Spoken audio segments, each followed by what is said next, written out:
वबरकातुहू। अल्हम्दुलिल्लाह अल्हम्दुलिल्लाहि रब्बिल आलमीन वल आक़िबतु लिल मुत्तक़ीन वस्सलातु वस्सलामु अला रसूलिही मुहम्मदिन व आलिही व सहबिही अजमईन।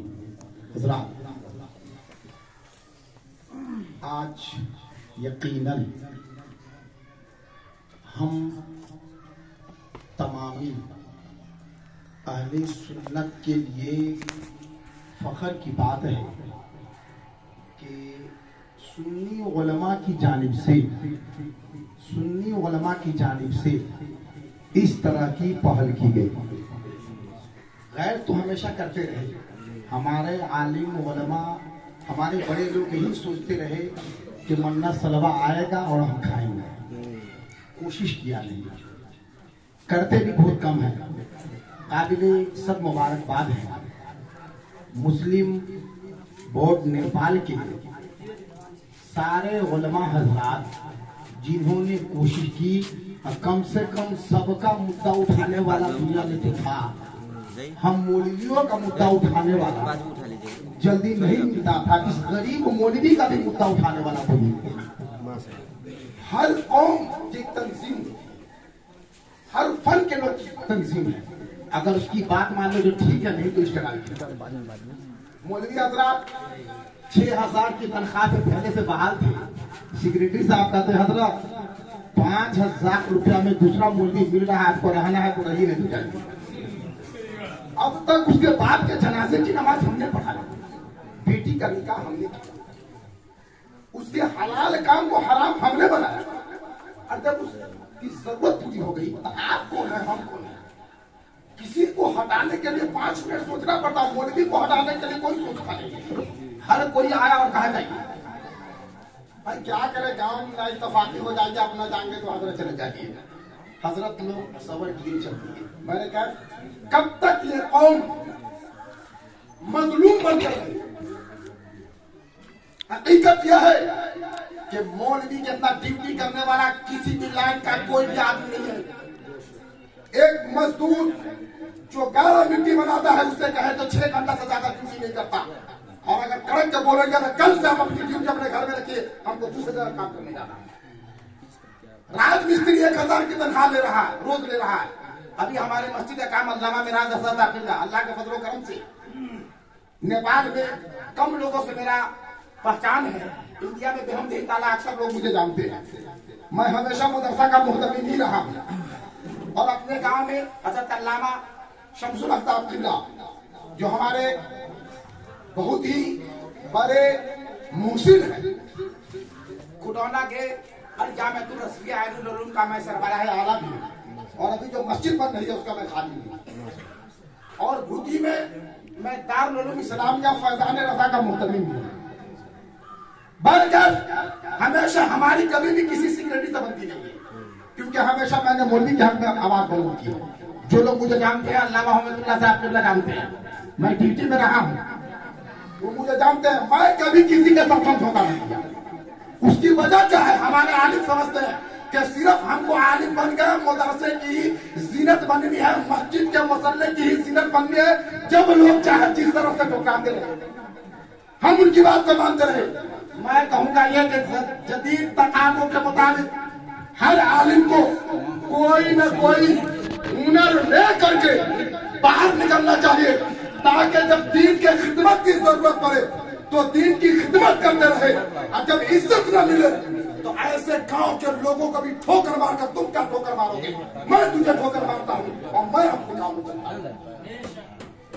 ऐसा हौसला के साथ अरे बस मैं भी बस्ती का रहने वाला हूँ, किसी गांव का रहने वाला हूँ, हमारे गांव की भी फिक्र यही होती है।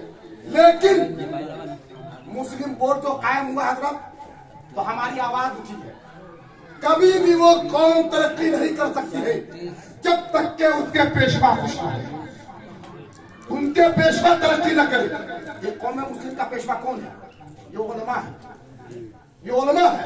हमारी तनख्वाह है लाख है, क्या कहे हजरत 1 लाख में गुजारा नहीं होता, और 19 को अगर आलिम की बात आता हजरत 16,000 रुपया दे रहा हूँ, क्या ये कम है? मैं उनसे कहूँ आपको 20,000 देता हूँ, मेरे यहाँ रह जाए तो कहेंगे क्या बात करते हैं, आपके पीछे हम चलेंगे। बल्कि हमारी आवाज उठाने वाली एक संस्था बनी, एक तंजीम बनी जिसका नाम मुस्लिम बोर्ड है।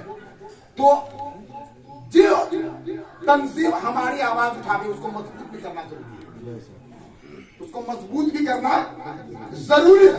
अब मजबूती आएगी कैसे? मुस्लिम बोर्ड वाले, इसके जो मेंबरान है, कागज की जरूरत पड़ेगी। आपकी आवाज को लेकर के किसी ऑफिस में जाना है तो कर्मचारियों को पैसा देने की भी जरूरत पड़ेगी।